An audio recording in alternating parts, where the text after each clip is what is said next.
Et salut à tous, rc.com 83.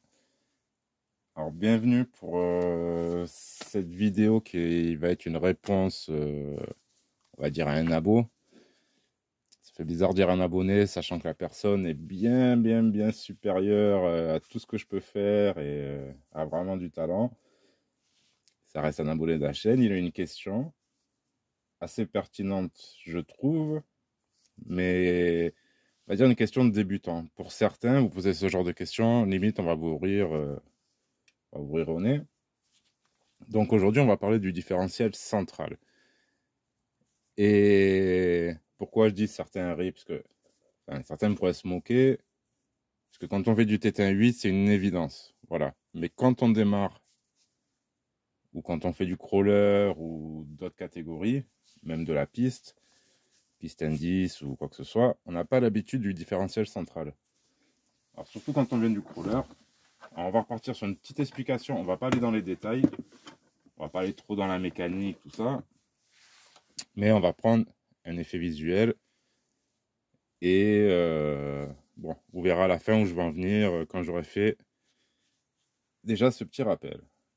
Alors pour ceux qui, voilà, comme moi, font beaucoup de crawlers ou qui ont commencé et qui sont toujours dans le crawler, quand on fait du scale crawler, en général, on est sur ce type de config classique, vous voyez, tout bloqué, c'est-à-dire pas de différentiel avant, pas de différentiel arrière, pas de différentiel central, et celui-là, il n'y a même pas de slipper, vous voyez. Donc, c'est une transmission full bloquée, full intégrale. Vous voyez, si je tourne une roue, tout est actionné en même temps. Bon, ça, c'est vraiment ce qui va catégoriser les scale crawlers. Bon, évidemment, il y en a qui se débloquent. On peut prendre les TRX4, les Yikong, et même certains autres. Mais vous voyez, celui-là, bon, ça se débloque pas. Vous voyez, en scale crawler, on est habitué un petit peu à ce genre de bruit, voire moins bruyant selon les transmissions. Mais on prend vraiment l'habitude de ce genre de transmission. Et quand on ne connaît pas autre chose, c'est vrai, c'est spécial. Alors, comme le différentiel, première fois que j'ai eu un différentiel, vous voyez, alors là, on va prendre celui à l'avant. Si je tourne la roue en avant, l'autre part en arrière. Évidemment, quand vous roulez, les deux vont aller dans le même sens. Mais ça, c'est le but du différentiel, qu'une roue puisse aller plus vite que l'autre. Bon, après ça, c'est géré selon le différentiel, vos huiles, vos réglages. Et vous voyez, déjà, ça surprend. On se dit, tiens, j'ai une roue qui tourne à l'envers. Mais ça, c'est logique. On voit ça, bon, ici, c'est une 4 roues motrices. Vous voyez, différentiel avant-arrière, mais pas de centrale. Si je tourne, vous voyez, en avant, ça tourne en arrière. Si je cherche à bloquer les roues arrière, je ne pourrai plus bouger les roues avant, sauf une. Vous voyez, là, le différentiel agit. Mais si je bloque les deux, vu qu'il n'y a rien au centre, les 4 roues sont bloquées. Et au bruit, ce que ça donne, voilà, on entend un peu le bruit des engrenages, mais sans plus. Et c'est en général sur les petites WL Toys, les châssis N10 et les Tamiya. Bon, ça, c'est une Atrax, je crois que c'est un 16, un 18. Mais c'est le cas dans beaucoup de conceptions. Par contre, à savoir que ce genre de truc, sans différentiel central, faut quand même faire gaffe. Allez, si moi ça m'est arrivé sur des chocs, prenez un choc, vous relâchez pas à temps, à l'arrière il est foutu et les pignons ça va changer, pignons d'attaque et peut-être souvent ce qu'il y a à l'intérieur.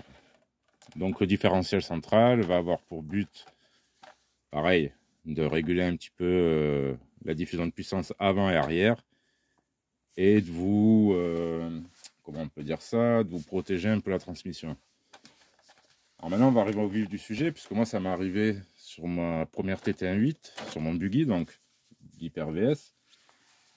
Quand on reçoit un véhicule avec 3 diffs pour la première fois, c'est vraiment étrange. Donc c'est pour ça, je vais t'appeler P, c'est très bien comment tu t'appelles, mais je ne vais pas donner le nom de ta chaîne, je ne veux pas avoir des haters personnels qui viennent te voir, ça m'embêterait un petit peu.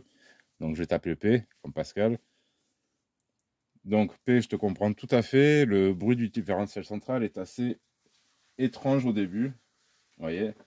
Alors, on va prendre un équivalent au Buggy 8, donc le Team Magic.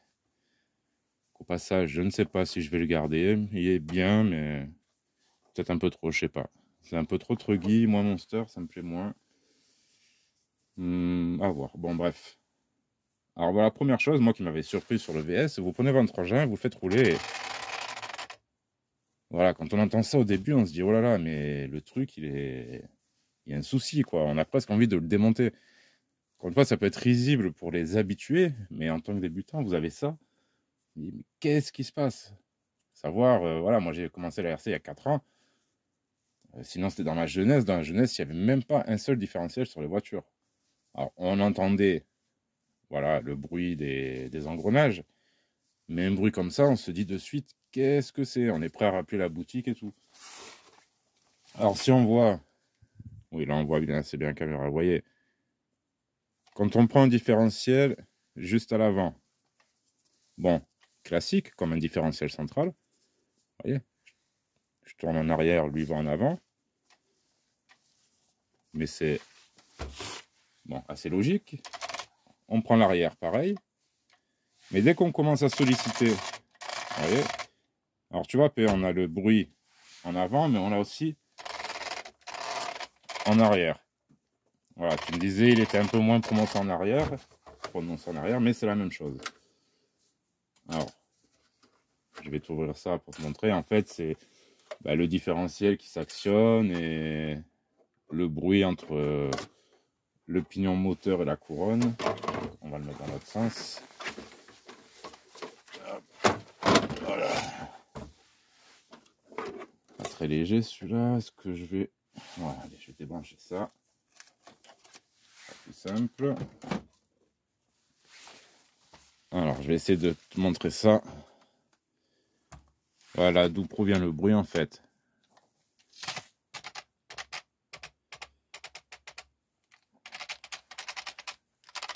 Le bruit vient ici, là, entre le pignon moteur et la couronne. Sous l'action du différentiel. Tu vois, là, je bloque les roues avant. Voilà, le bruit vient de là. Il n'y a rien d'extraordinaire. C'est tout à fait classique. Qu'on bloque ou pas les roues, voilà. Vous voyez, je peux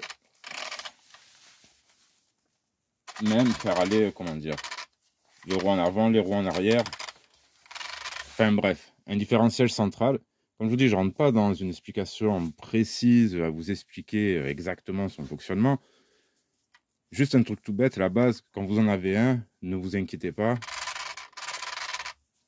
Là, la machine va très bien, on entend même. On a l'espacement qu'il faut entre le pignon et la couronne, tout va bien. Mais voilà, faut pas s'inquiéter de ça, c'est normal. Et pourtant, oui, quand on n'est pas habitué, on ne trouve pas ça normal, ça fait un bruit vraiment étrange. Mais on va dire, c'est quand même un élément qui vous préserve la transmission. C'est presque, presque indispensable. Oui, quasiment en 1.8, en TT. Bon, après, il y a des boîtes de transfert, il y a des slippers, des doubles slippers, des machins, des choses. On en reparlera dans le futur quand j'aurai mieux appris mes leçons, on va dire. Mais voilà. Là, c'est une approche globale.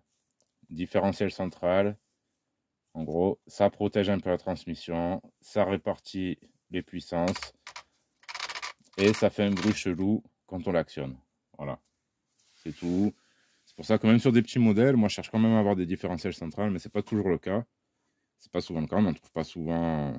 Voilà, c'est assez compliqué. En indice, c'est mitigé. Il y en a pas. Les échelles en dessous, c'est encore plus rare. Et je pense qu'ils vont y venir. Ça évitera beaucoup de casses. Bon, c'est pas parce qu'il y a un différentiel central que la transmission ne va jamais casser. Ça, c'est faux. On peut toujours tout casser. C'est même un élément en plus à entretenir. Un réglage en plus selon les huiles que vous allez mettre. Ok. Mais ça vaut le coup. Et là, encore une fois, on est sur du basique, des différentiels non bloquables. Il y en a, ils vont avoir qui vont se bloquer automatiquement, des autobloquants, ou d'autres avec des systèmes comme le TRX4 où vous pourrez bloquer point avant, point arrière. Mais ça dépend des véhicules. Il n'y en a pas énorme. Voilà, qui le font. Skullcrawler un peu, il y a un peu le Summit, il y en a eu d'autres, il y en a d'autres, il y en aura d'autres. Donc, encore une fois, je préfère, comme en Skullcrawler, une mécanique simple, moteur, transmission basique. Voilà. Donc là, on est sur une transmission basique, des TT18, buggy, rally game et tout ce que vous voulez. Donc, voilà, j'espère que j'aurai répondu à ta question. Donc, si un jour, parce que je suis pas sûr que tu aies un véhicule de ce genre, TT8, toi, je sais que tu es plus dans, on va dire, le crawler et la petite échelle. Enfin, petite échelle, oui, on va dire ça. Moi, j'aime bien tout ce qui est un 16, un 14. Alors, moi, de toute façon, c'est un 8 maximum. Donc, je vais pas me dire que je vais dans les grosses échelles. Puis, je vais en remettre après avec les gants. Surtout les gants d'Halloween. C'est pas évident. Donc voilà, je pense que tu auras bien compris le truc. Le jour où tu auras ça, tu ne seras pas surpris. Pour les autres aussi, pour s'il y a des débutants RC qui regardent cette vidéo, vous ne serez plus surpris, vous n'aurez même pas à poser la question. Mais encore une fois, n'ayez pas peur. Même si une question peut paraître idiote, même s'il y en a qui vont ricaner de votre question, n'hésitez pas. Tout est bon à prendre. Et n'hésitez pas à demander à plusieurs personnes. Chacun aura son avis, chacun aura son explication. Évidemment, s'il veut bien vous expliquer.